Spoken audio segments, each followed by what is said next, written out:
오늘 함께 보실 말씀은 마가복음 13장 1절에서 2절 말씀입니다. 마가복음 13장 1절에서 2절까지 말씀.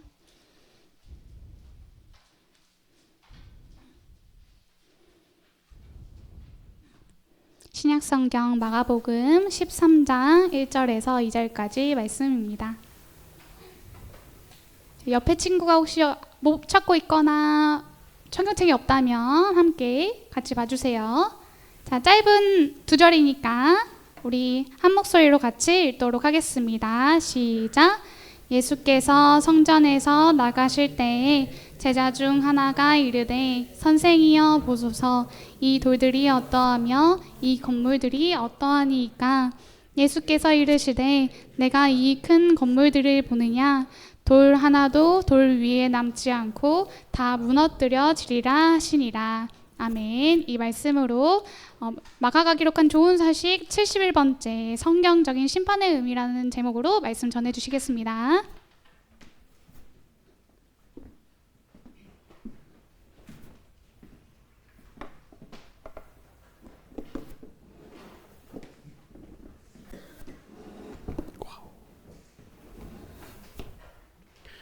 여러분 안녕하세요.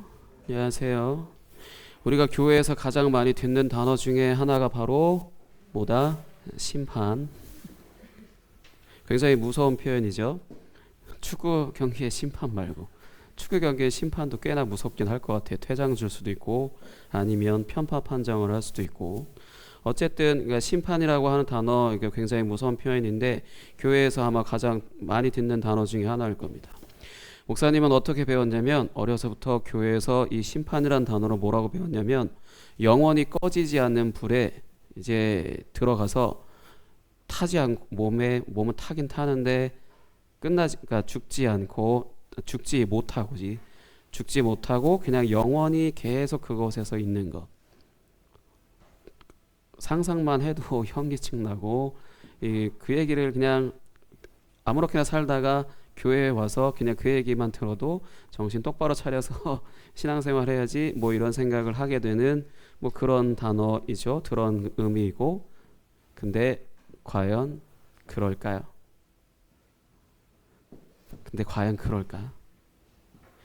틀렸다고 말할 수는 없어요. 실제로 그 심판이라고 하는 거 사람들이 믿지 않는 사람은 지옥에 가고 지옥은 그런 곳은 맞아요. 성경에 그렇게 표현되어 있으니까. 근데 잘못된 부작용이 하나 있어요. 굉장히 큰 부작용이 하나 있습니다.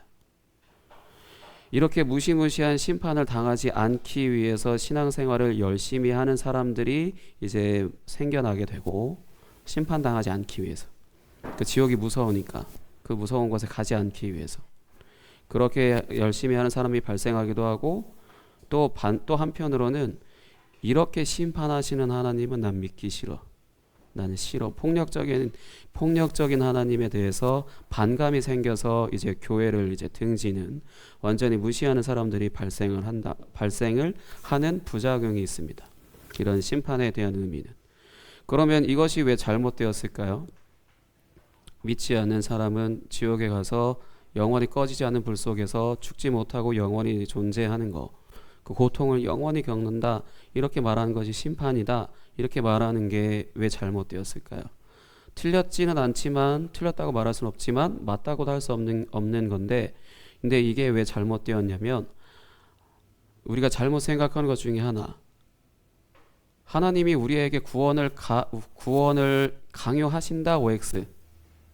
여러분들 생각, 하나님이 우리에게 구원받으라고 요청하시고 강요하신다 OX. 오요? 구원받으라고, 근데 살기 위해서 구원받으라고 하시긴 하잖아. 근데 내가 강요라고 했었죠. 강요하시지 않는 분이십니다.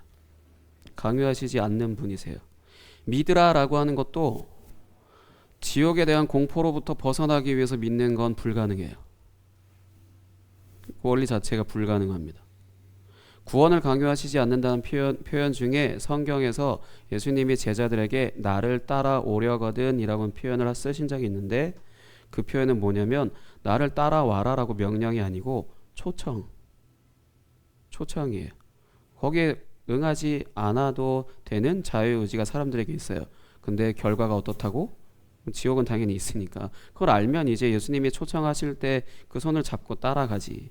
근데 그걸 모르면 그냥 그런 초청해도 그냥 내가 거부해서 내가 알아서 살게요, 이렇게 이야기하겠지.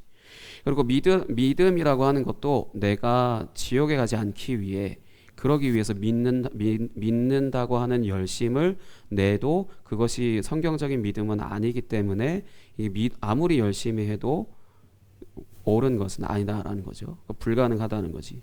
이런 식으로 믿는다라고 하는 것은. 그러면 뭐가 맞는 것인가?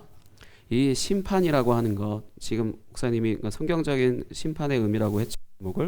이 심판이라고 하는 것은 어떤 의미냐면 구약 성경이나 신약 성경이나 동일하게 하나님이 자신의 백성들로부터 떠나가 버리시는 것을 심판이라고 그래요.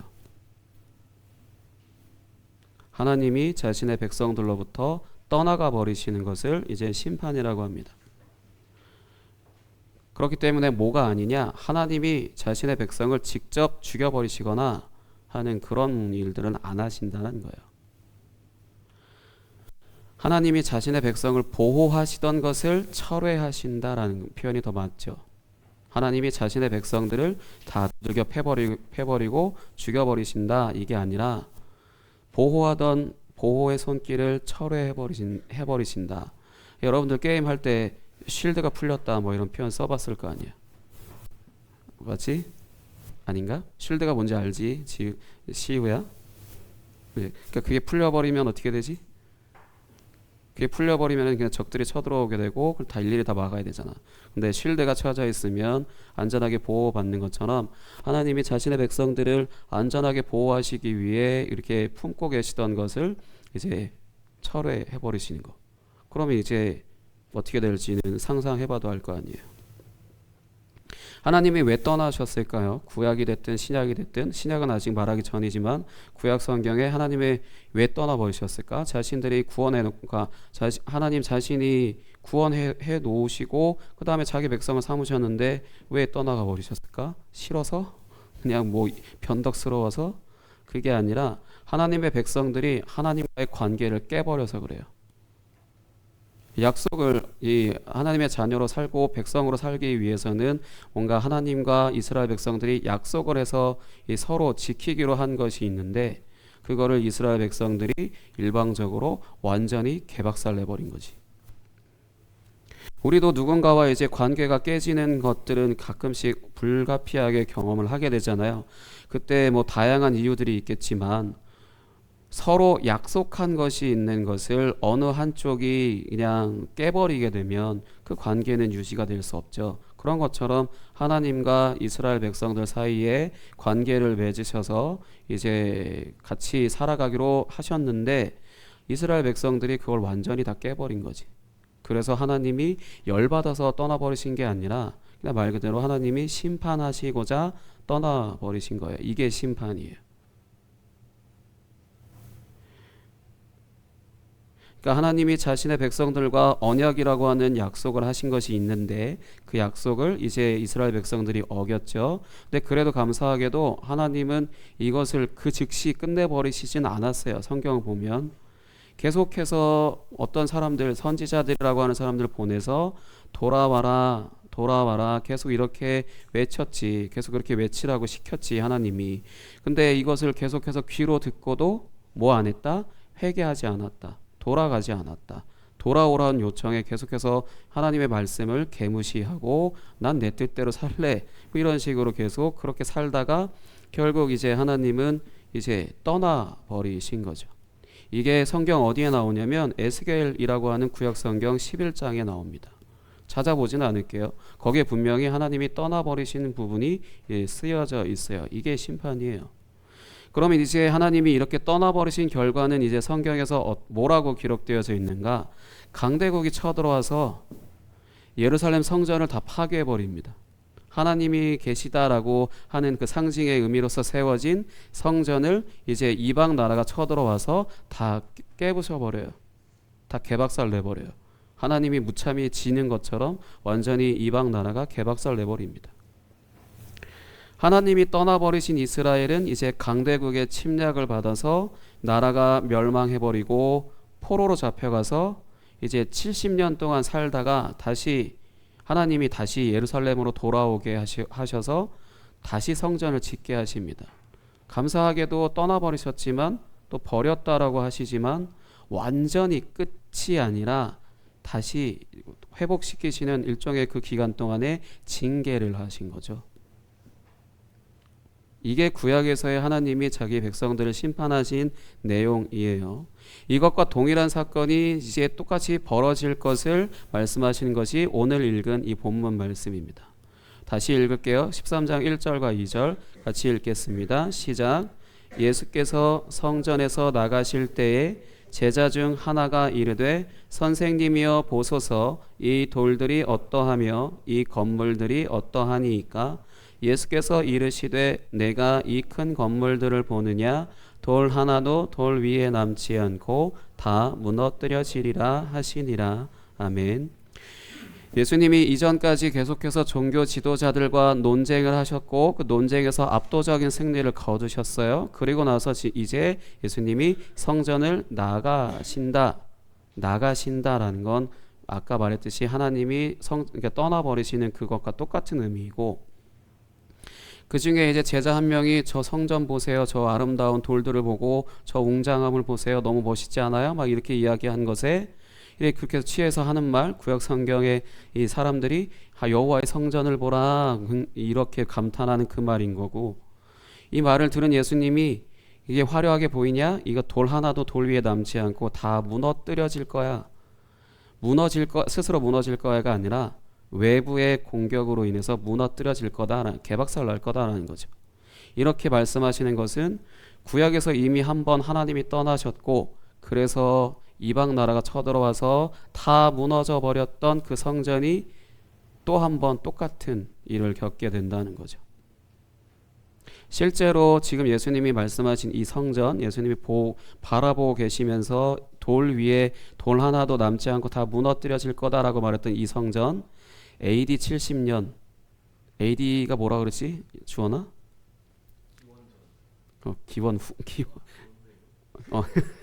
기원 전은 before Christ BC, AD는 기원 후, 에드 도미니언 해서 하나님 나라가 이제 이 땅에 임한 그 이후 뭐 이런 표현인데, AD 70년에 로마가 직접 침공해서 정말로 완전히 박살 내버립니다. 여러분들이 유튜브에 한번 검색을 해보세요. 되게 AI로 되게 잘 만들어 놓은 영상들이 있는데 진짜 실감나게 만들어져 있어요. 진짜로 완전히 다 무너져 버렸어요. 하지만 중요한 것은 이런 예루살렘의 성전이 받게 되는 심판이 뭘 의미하냐? 구약에서는 하나님이 떠나버리셨잖아요. 그래서 성전이 부서졌잖아요. 신약에서 지금 예수님이 말하는 심판은 뭐냐면 이제 분명히 AD 70년에 무너져 내릴 그 심판을 찾은 결과입니다. 그거를 받게 될 텐데 깜짝 놀랐네요. 여러분들이 대답을 안 하니까 시리가 대답을 하네요. 그렇게 심판을 받게 될 텐데 그것보다 먼저 어떤 심판이 벌어질 거냐? 예수님이 죽는 심판을 받게 될 거다고. 예수님이 죽는 심판을 받게 될 거다라는 겁니다. 그러니까 심판이라고 하는 단어, 구약에서는 하나님이 떠나버리셨다라고 한다면 신약에서는 예수님이 우리를 대신하여 심판을 받으신다는 거예요. 하나님과의 약속을 지키지 않는 자들로부터 떠나시는 것으로 이제 성전이 파괴되고 백성들은 포로로 잡혀갔던 그 심판을 이번에는 예수님이 자신의 몸으로 이제 받으시게 되셔서 죽음을 당하시게 되는데, 이것이 바로 십자가에서 죽으시는 것입니다. 예수님이 우리 대신 심판을 받으신 거예요. 십자가에서 죽으신 게 우리 대신 죽으셨다 이 표현을 넘어 우리 대신 심판을 받으신 겁니다. 그러니까 이렇게 심판을 받으셔서 건물로서 지어진 성전을 심판하시고 이제 다시 살아나시죠. 예수님이 하나님이 살리셔서 다시 살아나시는 것으로 예수님이 하나님의 진짜 성전이 되시는 거지. 건물로서 지어진 성전은 끝인 거고 이제 예수님의 몸인 이제 참 성전, 그걸로 인해서 이제 새로운 시대가 시작됐다. 새 질서, 새 창조, 우리가 계속 이런 얘기 했잖아요. 이런 것들을 이제 시행하신 건데, 그렇기 때문에 예수님을 믿는 사람들은 사실 뭐 지옥에 갈 수 있고 지옥이 어떻고 그런 어마무시한 심판을 받을 수 있다라고 하는 이런 걱정은 안 해도 되는 겁니다. 왜냐하면 예수님이 대신 받으셨으니까. 예수님 믿는 사람들은 예수님이 심판을 대신 받으셨기 때문에 그런 무시무시한 공포, 그런 것들을 이제 무서워하거나 이제 두려워하거나 내가 받을까봐 걱정하거나 그런 것들을 할 필요가 없다는 거예요. 왜? 예수님이 심판 받으셨으니까. 하지만 여전히 예수님을 믿는다라고 하면서도 여기에 합당한 삶을 살지 않는다라고 한다면은 아직 그 구원을 받지는 않은 거기 때문에 지옥으로 가는 심판을 받는 것은 불가피하긴 하죠. 예수님을 믿지 않는다라면. 우리가 이런 일을 당하지 않게 하기 위해서 예수님이 우리를 대신하여서 심판을 받으신 거예요. 그래서 사랑의 하나님이시다라는 거지. 내 말 안 들으면 다 죽여버릴 거야 이런 거는 사랑하는 사람이 할 말은 아니잖아.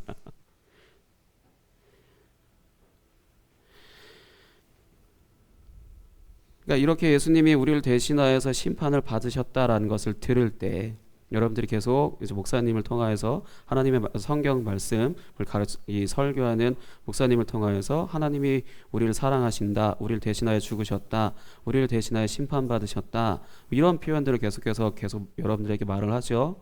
이런 말들을 계속 들을 때 이제 여러분 안에 믿음이라고 하는 것이 이제 생기게 되고, 그래서 이 믿음은 우리의 삶을 다해서 어떻게 하게 만드냐? 예수님을 사랑하게 만듭니다. 아까 찬양했던 가사에서도 주를 사랑하게 하소서 이런 가사가 있었던 것 같은데, 사랑은 선택이 아니고 예수님을 사랑하는 건 선택이 아니라 자연스러운 내 안에서 발생하는 거예요. 내가 복음을 듣고 내가 정말로 이제 복음을 듣고 있다라면, 예수님이 나를 대신해서 죽으셨다, 예수님이 나를 대신해서 심판당하셨다, 예수님이 내가 겪어야 될 고통을 대신 당하셨다, 이런 말들을 계속해서 듣게 될 때 우리는 예수님을 사랑하는 마음이 내 안에 생겨요. 내가 그걸 듣고 와 대박 멋있다 뭐 이런 게 아니라, 이런 식으로 내가 사랑하려고 노력하는 게 아니라 내 마음에 나도 모르게 그런 마음이 생겨요. 이게 믿음이 생긴 것이고, 이게 구원받은 사람이 이제 구원받았다라고 하는 거에 어떤 한 표현이라고 할 수 있죠. 그래서 이제 예수님을 사랑하는 삶을 살게 되죠. 예수님을 사랑하는 삶이라는 것은 내 삶을 다해 예수님을 사랑하는 거 뭐 이런 거일 텐데, 내 뜻대로 살지 않고 그냥 하나님의 뜻대로 산다거나 하는 그 여러 가지가 있을 거예요. 그러니까 그런 삶을 살면서 믿지 않는 사람들은 지옥으로 가는 그런 심판을 받게 될 때, 그러면 우리는 어떤 걸 받게 되냐? 이 심판은 받지 않지만 내가 어떻게 살았는지에 대해서 판단은 받아야 돼요. 사랑하는 삶을 살았는지 아니면 그렇지 않았는지. 그건 어쨌든 삶의 마지막에 믿지 않는 사람들은 지옥에 가는 심판을 받는다면, 믿는 사람들은 어떻게 살았냐라고 하는 그 판단을 받게 됩니다. 그렇게 사실 그렇게 판단받을 때 예수님을 사랑하는 삶을 살았다라고 한다면은 완벽하게 사실 살지 못했더라도 그 부분에 있어서 뭐 부끄럽지는 않겠지. 물론 좀 겸손하게 고개를 못 들긴 하겠죠. 근데 내가 내 마음대로 살다가 딱 만나게 돼서 부끄러워서 고개 못 드는 거랑은 전혀 다르겠지. 그때 내가 정말로 바르게 살았는지 아닌지가 판단을 받게 되는데, 바르게 살게 하기 위해서 성경이 기록되어 있잖아, 우리에게. 그래서 성경을 계속해서 잘 알아야 되는 거고. 근데 하지만 그렇지 않았다고 해서 예수님을 사랑하는 삶을 제대로 살지 못했다라고 해서 구원받은 것이 취소가 되지는 않아요.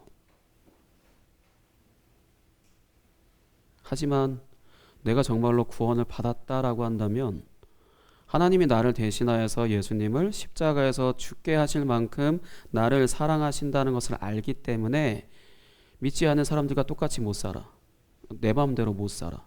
왜냐하면 내가 사랑하는 분이, 나를 사랑하고 내가 사랑하는 분이 어떤 삶을 살기를 바라시는지를 내가 분명히 이 말씀을 통해서 알기 때문에 이대로 살고자 노력하지, 내 마음대로 살고자 그렇게는 못 산다는 거지. 그래서 사실은 지옥에 간다라는 표현 들으면 무섭죠. 그래서 누군가 협박을 해서 너 똑바로 안 하면 내가 뭐 어떻게 한다 뭐 이런 식으로 협박을 하면, 요즘 시대야 뭐 물론 다 바로 신고해버리면 되고 뭐 어떻게 조치를 취하면 된다 하지만, 사람과의 관계에서 뭔가 협박을 하거나 공포심을 조정하거나 그런 것들을 하면 사실 가스라이팅이라고 하는 거는 너무 쉽게 발생을 하기 때문에, 그 부분에 있어서 하나님, 예를 들어서 하나님이 폭력적인 하나님이라 똑바로 하지 않으면 우리 다 싹 다 지옥에 던져버린대 이렇게 말하면, 처음에는 여러분들이 거부 반응이 있겠지만 두 번, 세 번, 네 번, 다섯 번 들으면 거기에 수긍하고 살게 돼요. 이게 사실 되게 쉬워요. 근데 이것보다 더 어려운 게 뭐냐면, 내가 예수님을 사랑해서 내가 자원해서 그렇게 살고자 하는 거, 이게 이것보다 더 어렵습니다. 그래서 예수님을 믿는다라고 하는 건 뭔가 내가 지옥에 가지 않기 위해서 믿는 게 아니고, 나를 사랑하셔서 자신의 모든 것을 다 내어주신 분의 그 사랑을 내가 받아서 거기에 반응하면서 사는 거예요. 그러니까 이 성경적인 심판은 뭐다? 나를 대신해서 예수님이 심판을 당하신 거다. 그런 사랑을 내가 듣고 반응해서 내가 그러면은 나를 그렇게까지 사랑하신다는 것을 느끼게 되고 깨닫게 되고 믿게 되어지면, 내 삶은 사실 나 스스로 잔소리하지 않아도 올바른 삶을 살아간다. 그러니까 아까 방금도 이야기한 거지만, 지옥에 간다라고 하는 이런 무서운 말을 듣는 것보다, 그래서 믿으려고 노력하는 것보다 이게 더 어려워요. 계속해서 하나님이 우리를 사랑하신다라고 100번 이야기를 해도 그게 와닿지를 않을 수도 있고, 또 그게 너무 내 삶을 그냥 안일하게 만들어주기도 하기 때문에 내가 신앙생활을 똑바로 할 의미가 안 느껴지거든. 기본적으로 사람이라고 한다면은 이렇게 좀 놀라는 상황에서도, 이 놀라는 상황에 내가 이제 뭐 잘못했나 이렇게 생각해 볼 수 있는 그런 게 기본 심리인데, 누군가 나를 사랑하는 거에 내가 인격적으로 반응한다라는 거는 쉽지 않다라는 거지. 그렇기 때문에 잘못하면 지옥에 갈 수 있어 이 말보다 마지막에 어떻게 살았는지 판단받는 게 더 무섭다라는 거는, 나를 사랑하셔서 자신의 모든 걸 다 주셨는데, 내가 그걸 다 받았다고 하고 다 누렸는데, 마지막에 그분을 딱 보게 될 때 그분이 원하신 대로 살지 않았어 내가. 그러면 그 부분에 있어서 나에게 그렇게까지 친절, 그렇게까지 사랑, 그렇게까지 희생, 그렇게 모든 것들을 다 주셨는데도 나는 내 마음대로 살았네? 그게 이제 아직 여러분들은 뭔지 잘 못 느낄 수도 있겠지만, 인격적으로 계속해서 성숙해지고 성장해지다 보면 그게 오히려 어떤 폭력적인 것보다 더 무서운 거다라는 거를 이제 본인 스스로 알게 된다는 거지. 그것처럼 사실 성경에 하나님이 우리를 사랑하시고 구원하시고 하는 이런 모든 과정에 그냥 되게 단순한 게 아니라 인격적으로 정말 성숙해지기를 원하시는 그런 내용들로서 성경에 가득 들어가 있어요. 그래서 내가 그 사랑을 알고 듣고 경험하고 알아서 내가 그 사랑 안에서 인격적으로 성숙해져 가고, 그래서 그 성숙해진 그 인격을 통해서 다른 사람을 사랑할 줄 아는 그런 사람으로 이제 만들어지고, 그렇게 그런 것 때문에 예수님이 심판을 당하셨다라고 할 수 있습니다. 마지막에 지옥에 갈 거냐 천국에 갈 거냐 그거 결정하기 위해서 이 세상에 오신 게 아니고, 우리를 일찌감치 구원하신 것도 일찌감치 그 사랑을 받아서 인격적으로 잘 성숙해져서 인격적으로 건강하고 나를 사랑할 줄 알고 남을 사랑할 줄 아는 그런 사람으로서 이 세상을 살아가는 데 있어서 행복하라고. 인격적으로 조금 모자라고 미숙하다라고 한다면은 그 부분이 일시적으로는 그냥 뭐 지나갈 수도 있겠지만, 반복적으로 계속해서 누군가에게 그렇게 나의 미성숙함을 계속해서 표출하다 보면 상처만 남잖아 사실은. 인격적으로 내가 성숙해야 다른 사람과의 관계에서도 이제 행복할 수 있는 것처럼, 예수님이 우리를 사랑하신다, 우리를 대신하여 심판당하시고 우리를 구원하셨다라고 하는 것은 우리를 인격적으로 성숙한 사람이 되게 하셔서 내 삶이 끝나는 그날까지 그냥 스스로 그냥 자유한 마음을 가지고 남에게 사랑도 받고 남도 사랑하고 그렇게 살아가라고 그렇게 하신 거라고 할 수 있습니다.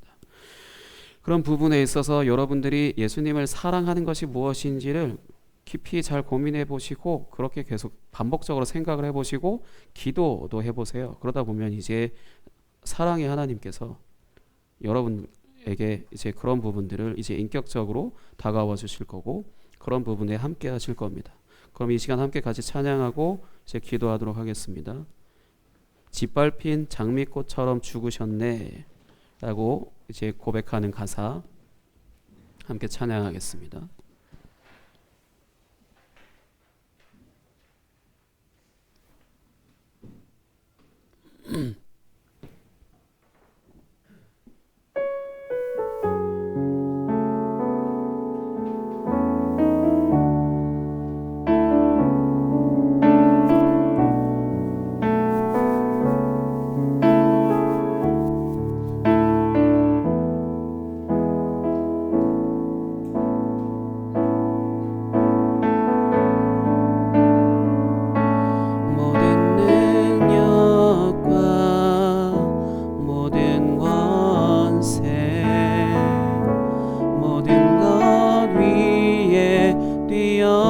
신 주님 세상이 증량할 수 없는 지혜로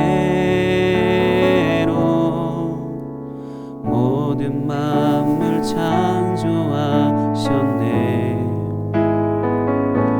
모든 나라와 모든 보좌 이 세상 모든 경이로움보다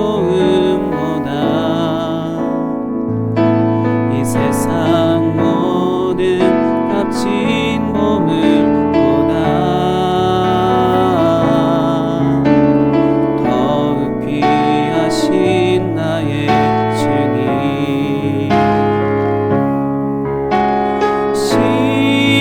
십자가 고통당하사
하나님께서 이 세상을 창조하신 후에 가장 이제 좋은 상태로 만들어 놓으셨는데 죄가 이 세상에 들어오게 됨으로 인해서 그게 다 깨져버렸고 그걸 다시 회복하기 위해서는 죄를 처리하셔야 됐습니다. 그런 부분에 있어서 그 죄를 이제 처리하시는 것에 예수님이 이제 그 죄를 처리하시기 위해서 십자가에서 죽으셨죠. 사실 그렇게 하시지 않으셔도 돼요. 그냥 잘못 만들었네 끝 뭐 이래도 되는데 하나님은 자신이 이제 시작하신 일이니까 끝까지 책임지시기 위해서 이제 그걸 다 이제 회복시키시는 거라고 할 수 있는데 그 부분에 있어서 이 세상의 끝에는 원래 지옥에 가는 심판하는 것이 있어요. 근데 그것을 우리가 당하지 않게 하시기 위해서 예수님이 역사한 가운데 오셔서 십자가에서 죽으시는 것으로 대신 심판을 당하셨습니다. 그러니까 우리가 그런 일을 당하지 않게 하시기 위해서 심판당하신 거예요. 그걸 이제 여러분들이 듣고 이제 마음에 믿음이 생긴다라고 한다면은 그렇게 행하신 예수님을 사랑하게 되고 그 예수님을 사랑하는 삶을 이제 살게 되어지는 겁니다. 이 시간 함께 같이 기도하겠습니다. 하나님, 내가 그 사랑에 이제 반응하면서 살아갈 수 있게 해주세요. 이 시간 함께 같이 기도하겠습니다. 하나님 아버지 감사합니다. 우리가 당해야 되는 죽음, 심판 그런 것들을 이제 당하게 하지 않게 하시기 위해서 우리를 대신하여서 예수님이 십자가에서 대신 심판을 당하게 하신 그 은혜를 찬양합니다. 그것으로 인해 아버지 온전히 우리가 더 이상 이 세상 가운데 죽음이나 공포나 두려움이나 그런 것들에 그냥 매여서 종노릇하며 사는 것이 아니라 오직 하나님의 사랑 안에서 자유함을 얻는 그렇게 인격적으로 성숙한 아버지 자원하는 마음으로 아버지 수동적이 아닌 능동적인 사람으로서 주님을 사랑하며 그렇게 살아가는 그런 사람으로 살아갈 수 있도록 허락하신 은혜를 감사합니다. 내가 그 사랑을 더욱더 알게 하시고 누리게 하시고 그 사랑으로 인하여 새 사람이 되어줄 수 있는 그런 은혜를 허락하여 주옵소서. 모든 것이 주의 은혜인 줄 믿습니다.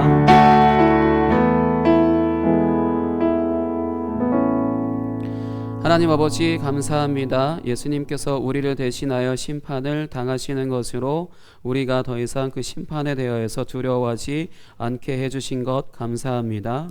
그것을 내가 그냥 머리로만 알고 지나가는 것이 아니라 그것을 정말 믿을 수 있도록 계속해서 우리 안에 그런 복음을 들을 수 있는 귀를 허락하여 주시고 그런 복음을 듣게 될 때 예수님을 더욱더 사랑하는 마음이 내 안에 생겨서 예수님을 사랑하며 살아가는 그러한 삶을 살아갈 수 있게 해주세요. 그것으로 인하여서 내가 이 세상을 그냥 수동적으로 누군가의 협박이나 누군가의 어떤 것에 인한 두려움으로 인해서 사는 것이 아니라 하나님의 사랑 안에서 능동적인 자원하는 마음으로 살아갈 수 있는 그런 성숙한 인격을 가진 그런 사람으로서 살아갈 수 있게 해주세요. 그렇게 행하실 주님을 기대합니다. 예수님의 이름으로 기도하였습니다. 아멘.